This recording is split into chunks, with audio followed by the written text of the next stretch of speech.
Hello guys, welcome back to my channel. আশা করি সবাই খুব ভালো আছে, আমিও খুব ভালো আছি। তো আমার চ্যানেলে সবাইকে ওয়েলকাম জানাই, সবাইকে জানাই শুভ সকাল। তো সকালবেলায় দেখো দুপুরে রান্না করার জন্য আনাজ টানাজ কেটে নিয়েছি, কড়াই বসিয়ে দিয়েছি গ্যাসেতে। তো এদিকে দেখো ঝিঙে আলু কেটে রেখেছি, এদিকে কড়াইতে তেল দিয়ে একটা কাঁচা লঙ্কা ফেলে দিয়েছি।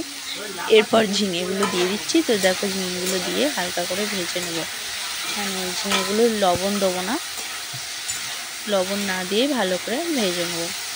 দেখো ঝিঙেগুলো ভাজতে থাকে, ভিডিওটা শেষ পর্যন্ত দেখতে থাকো, আশা করি ভালো লাগবে তোমাদের। তো চলো দেখতে থাকো। ঝিঙেগুলো ভেজে নেওয়ার পর আলুগুলো দিয়ে দিচ্ছি। তারপর আলুগুলো দিয়ে ঝিঙেগুলোর সাথে একটু নাড়াচাড়া করে নিচ্ছি। তারপর সব কিছু ভেজে নিচ্ছি আর সামান্য পরিমাণ লবণ দিয়ে দিচ্ছি। তো চলো দেখতে থাকো।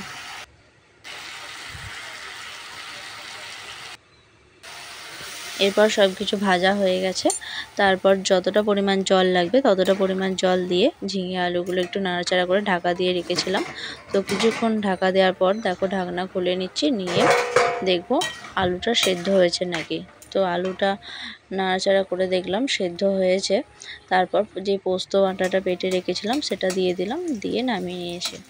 আর এদিকে দেখো একটা নিরামিষ পোস্ত বানিয়েছি। এরপর আমিষ পোস্তার জন্য পেঁয়াজটা ভেজে ওর মধ্যে পোস্তটা দিয়ে দিলাম ফোড়ন দেওয়ার মতো। তো হয়ে গেছে, এরপর এটা নামিয়ে নেবো। এরপর কষাবো মাংস। তো তার জন্য দেখো যে কড়াইটা পরিষ্কার করলাম, তারপরে শুকনো লঙ্কা, তেজপাতা, গোটা গরম মশলা ফোড়ন দিয়ে তাতে পেঁয়াজ কুচিগুলো দিয়ে যতটা পরিমাণ লবণ দেওয়ার দিয়ে দিলাম। তো লবণগুলো দিয়ে পেঁয়াজটা ভেজে নেবো একটু সামান্য লাল লাল করে। তো দেখো পেঁয়াজগুলো ভেজে নিচ্ছি। এরপরে যে চেরা কাঁচা লঙ্কাগুলো চিড়ে রেখেছিলাম সেটা দিয়ে দিলাম, আর আদা রসুন পেঁয়াজের পেস্টটা সবটাই একসাথে দিয়ে দিলাম, দিয়ে ভালোভাবে মশলাটা কষিয়ে থাকবো। তো দেখো মশলাটা ভালোভাবে কষিয়েই আসছে। তারপরে হলুদ গুঁড়ো, লঙ্কা গুঁড়ো আর জিরে গুঁড়ো এরপর একে একে দিয়ে দেবো। তো কিছুক্ষণ নাড়াচাড়া করে নিচ্ছি।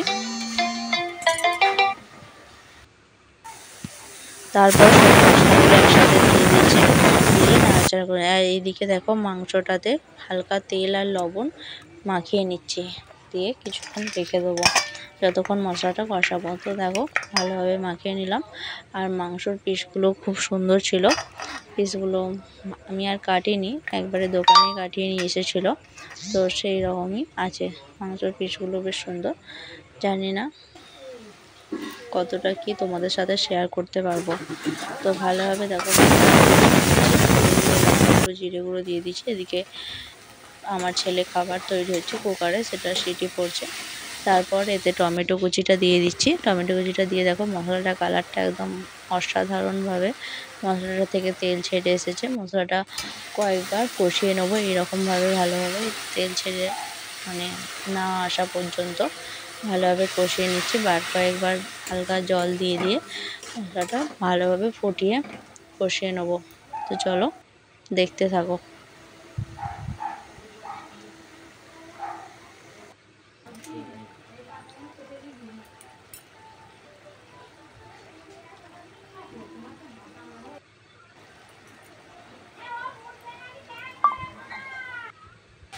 এইদিকে যে কেটে রাখা আলুগুলো রেখেছিলাম সেই আলুগুলো দিয়ে দিলাম। আলুগুলো আজকে ভাজিনি, তো মশলার সাথে দিয়ে কষিয়ে কষিয়ে রান্না করব।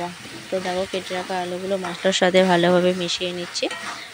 কয়েকবার মশলাটার সাথে কষিয়ে নেওয়ার পর তারপর যে মাংসটা ম্যারিনেট করে রেখেছিলাম সেই মাংসটা দিয়ে দেবো।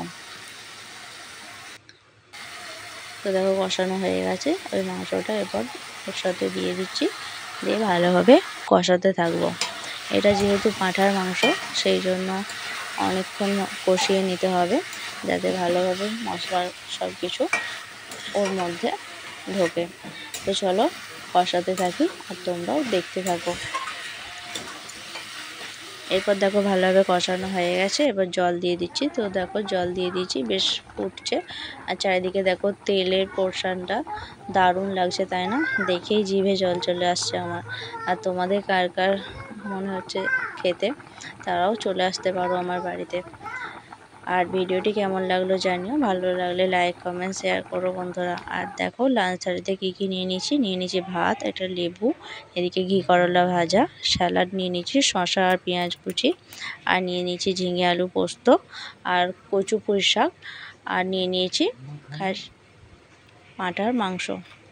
তো চলো ভিডিওটি কেমন লাগলো জানিও, ভালো লাগলে আবারও বলছি like comment share and subscribe করো বন্ধুরা। Thanks for watching. টাটা।